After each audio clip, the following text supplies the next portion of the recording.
Hello and welcome. And I'm so glad you're here. I'm so excited and honestly a little bit nervous to share something with you that is deeply personal to me. This topic of beauty standard is something I live with my whole life without really understanding it. It is something that it was rooted in me. It's how I grew up, in my culture, in my body. And only recently has it started to make sense. I'm learning to understand it, to make peace with it, and slowly to disattach from the conditioning that runs deep in me. So before we begin, I want to invite you just to take a moment. If you can, wherever you are right now, let yourself settle. Feel the weight of your body, wherever you're sitting. Feel your feet on the floor, your hands on your lap. You don't need to do anything with that. Just notice that you have a body, that you are here, that you arrive. We're about to talk about something that leads very closely to our body, something that most of us have been carrying for a long time, so long that it started to feel like it was just part of us. So before we go there, I want you to know that this is a safe space to feel whatever it comes. You don't have to fix anything. You don't have to agree with everything I'm saying. You just have to be willing to look. And if something lands for you, something you recognize, something that brings up feeling, let it. That feeling is information. That feeling is exactly where the healing begins. I grew up in a country that exports beauty queens, a country that holds nearly 300 beauty pageants a year, a country since 1934, the Miss Colombia pageant has been treated not just as a competition, but as a national identity. A country where altering your body is as normal as getting a haircut, where plastic surgery is not a secret, it's a gift, a reward, maybe a rite of passage.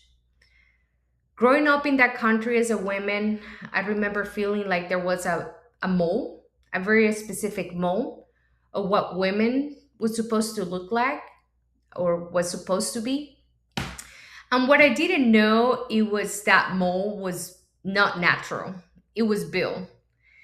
And that's what I want to talk to you about today. Who built it and why it exists.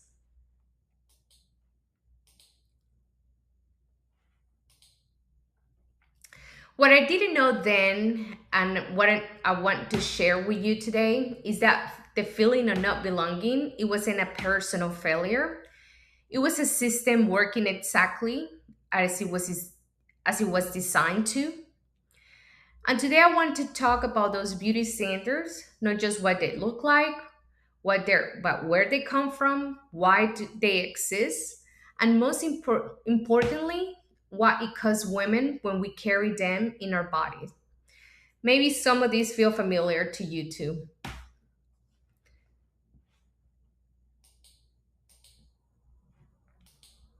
So, what are beauty standards? On the surface, they seem very simple ideas about how a woman should look like. But when we look deeper, beauty standards are not really about beauty at all. They are a ranking system, a way of assigning women value, worth, desirability, opportunity based on their appearance. And the standard is never neutral. It always reflects who holds the power in society.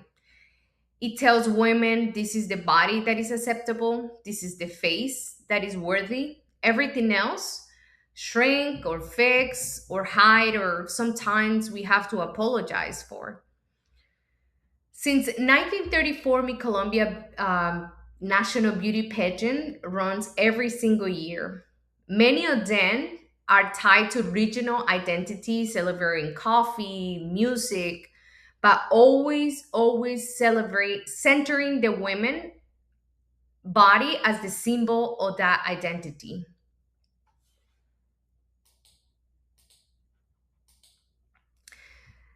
The message from childhood was clear. A beautiful woman looks a very specific way: tall, slim, light enough, curves in the right places, hair perfect, face perfect.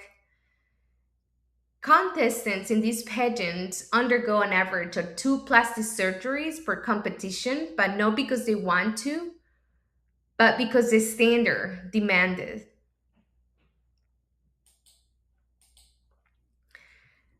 Colombia ranks number 4 in the world for plastic surgeries per capita. That means per person, accounting for population size, Colombia is one of the most surgically altered countries in the planet. Over 447,000 cosmetic procedures were performed in Colombia in 2023 alone, and the most common was the liposuction. And here's where it gets painful because not every woman can afford a registered clinic. So what happens? They find another way. Right now in Colombia, there is a crisis of clandestine plastic surgery clinics, what people call garage clinics. They are unlicensed, they are unregulated, operating in plain sight, advertised on social media, promising transformation at a price that it can be accessible. In the last 2 years, at least 17 women have died in these illegal centers, and those are only the reported cases. These procedures are performed without proper anesthesia, with substances injected that they were never meant to go inside the human body, because the desperation to feed the standard was greater than the fear of dying. And I want you to see with that for a moment. Women are dying not from disease, not from accidents, but from the weight of being told their bodies are not enough.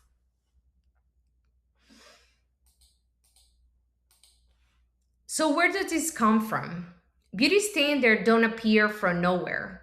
In Latin America, they are rooted in colonialism, in a history that placed European features at the top of a racial hierarchy: lighter skin, straighter hair, thinner nose.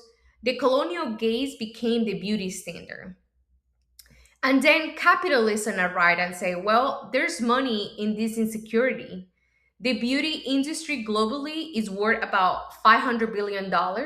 It profits directly from women believing they are not enough as they are. There is a really good example I want to share with you. It comes from Colombia itself. It was a show. It was aired in 1999. It was called "I'm Betty the Ugly," and it became the most successful telenovela in the history of television in Colombia. It aired in about 180 countries, once translated to 25 languages, and inspired 28 remakes worldwide, including Ugly Betty in the US. Betty was a economist, competent, hardworking, and she was hidden and kept in the back office of a fashion company where no one could see her because she didn't have the right face, the right body, the right look. The message that Colombia sent us, your brilliance is not enough. Your worth lives in your appearance, and if you don't fit, then we hide you.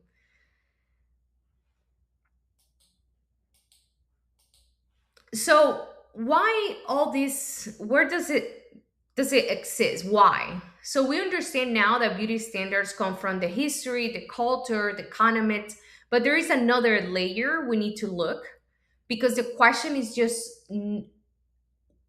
not just why this exists. The question is, why do we carry it inside ourselves? Why do we come the enforces of that beauty standards, of those standards that hurt us? This is where the work gets personal. This is where the shadow comes in. Carl Jung described the shadow as as those part of ourselves that we reject, that we repress or exile. The pieces that we are thought are too much or not enough or simply unacceptable, those parts of us, we don't get rid of them, of these parts. We just hide them. And what we hide doesn't disappear. It actually lives in us quietly, shaping how we see ourselves and how we treat other women. Beauty standards create a feminine shadow. The body that is too short, too wide, too dark, too natural, too loud, or maybe too sexual, all of it gets exiled, pushed into the shadow, and from there it does acquire damage. Self criticism, comparison, a voice that says you're not enough every time you look in the mirror. So that's what psychologists call internalized misogyny. It is the moment when the outside world judgment of women becomes our inner voice. We absorb the message so deeply that we no longer need anyone to tell us that we are wrong. We tell that to ourselves. And the here's the part that is harder to sit with. Women become the primary enforcers of this standard with each other. Research shows that internalized misogyny show up as policing other women's appearance, competing instead of connecting, and shaming women who step outside the acceptable mold. And it is not because women were cruel, it's because we are handled the same rule book as girls. And when we follow the rules and another woman breaks them, something in us feels threatened, feels like she's exposing something, and we need to shut it down. I saw this in my own life. The women closest to me, the ones who love me, we are also the ones who monitor me the most. Comments about my body, my choices, my self expression, not from cruelty, from conditioning. They were policing me the way they had always been policing themselves. The body is where I want to bring this now because this conditioning not only lives in our thoughts, it lives in our nervous system, in our posture, in the way we take up space or don't. Cell monitoring, constant checking, pulling in your stomach when someone walks by, covering your arms or avoiding mirrors or being unable to look away from them, apologizing for your body in rooms where no one asks. This is the body under conditioning. Always watch, always measure, and never quiet enough. Research confirms that internalized misogyny correlates strongly with self objectification.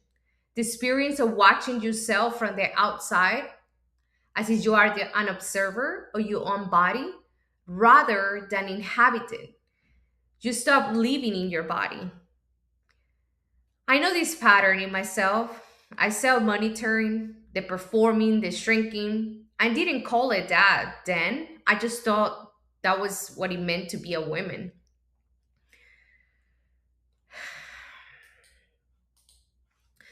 So, what we used to live on TV screens or maybe only see on magazine covers now lives in the palm of our hands. Social media took the beauty standards and made it very, very personal, portable, and constant. We don't just compare ourselves to unreachable celebrities anymore. We compare ourselves to the women next door, the friend from school, the stranger with the perfect feet filter, all performing a version of themselves that doesn't exist in the real life either. The standards didn't get smaller, he just got closer. And I want to be honest with you about what it looked like in my own life. I grew up surrounded by a beauty ideal that it was tall, slim, perfect, perfect hair, perfect everything. And I spent years feeling like I was living in the wrong body. Something was wrong with me, like I had somehow arrived in a package that it didn't match the women that I was supposed to look like. I always compare, I always monitor. I hit parts of myself physically and emotionally because I had learned that certain versions of me were too much or simply not enough. And the hardest part is I didn't even know that I was doing it. That is how deep the conditioning goes.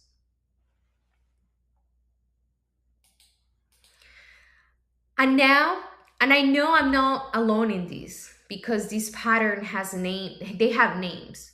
Shrinking, making yourself smaller so you take less space, hiding, covering the parts that don't fit, performing because becoming what you think you're supposed to be instead of who you are, comparing, measuring your worth against another woman's appearance as if only one of you can be enough at a time. These are not personality traits. These are survival strategies. This is what women learn to do when the world tells them their value lies in how they look. So we have talked about the system, we have looked at the history, the culture, the psychology. We had named the patterns, the shrinking, the hiding, the performing. Now I want to tell you about the moment things started shifting for me. It didn't happen all at once. There was no single dramatic moment.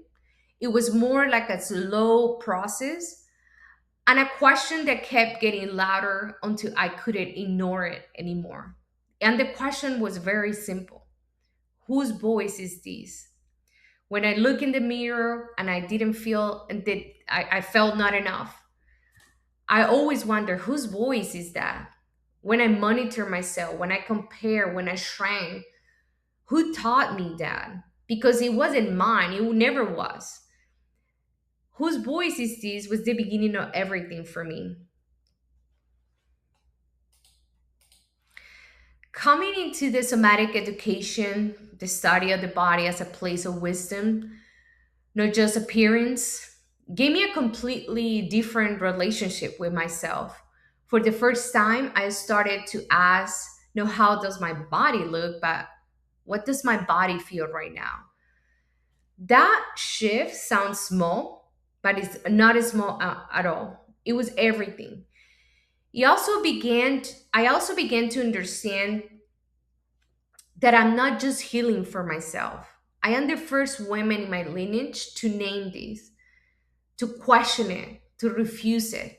Every woman before me carried this conditioning without ever knowing it or it had a name that feels like a sometimes like a weight and an honor of breaking this pattern.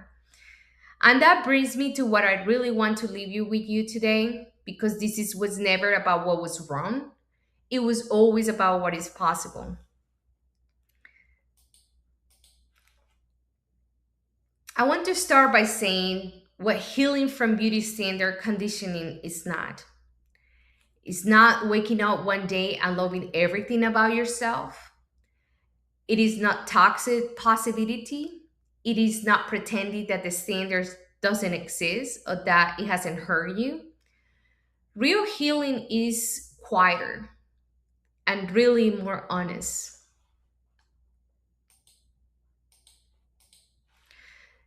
The first step is simple, is naming it. The shadow cannot control you once you can see it. When you catch that inner voice that says you're not enough, you pause and you ask, whose voice is this? Where did it come from? Is it actually true? That pause, that tiny moment of awareness, is where freedom begins.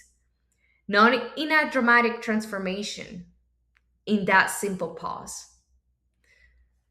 For me, healing started with curiosity instead of judgment, instead of hating the parts of myself that had been taught to hide. I got curious about them. What are they carrying? What are they protecting me from? That shift from shame to curiosity changed everything.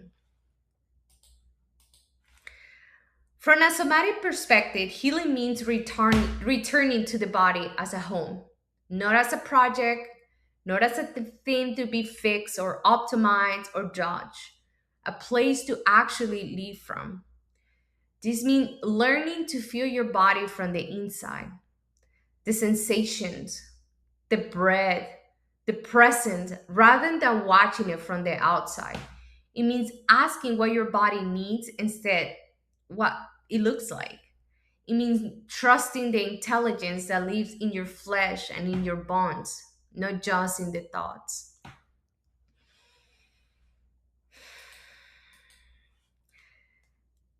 Another part is choosing to see other women as a mirror instead of competitors. When we stop policing each other's bodies, choices, and expressions, we dismantle the system from the inside out. Every time you choose not to comment on another woman's body, weight, every time you celebrate a woman who looks like nothing like the standards, every time you let another woman take up space without shrinking her, that is a revolutionary act. And finally, for those who come from cultures where this conditioning runs deep, there is something profound about understanding this is an ancestral work. The women before us did not have the language for what they are carrying. They could not name it. They just live it and pass it on. When we choose to wake up, when we ask the question they couldn't ask, we are not just healing ourselves, we are healing backwards through our lineage and forward into the women who come after us. That is what keeps me going on the hard days, not just what that I'm doing this for me, but somewhere in my lineage, a woman needed someone to do this.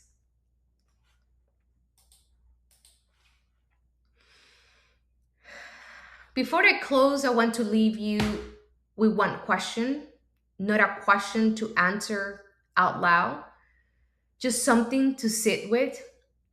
Where in your life are you still performing instead of living? Where are you still shrinking so that someone else feels more comfortable? Where are you still waiting to be a certain size, a certain shape, a certain version of yourself before you allow yourself to fully show up? You don't have to answer that today. Just notice, just sit with that, just think about that, and that is enough.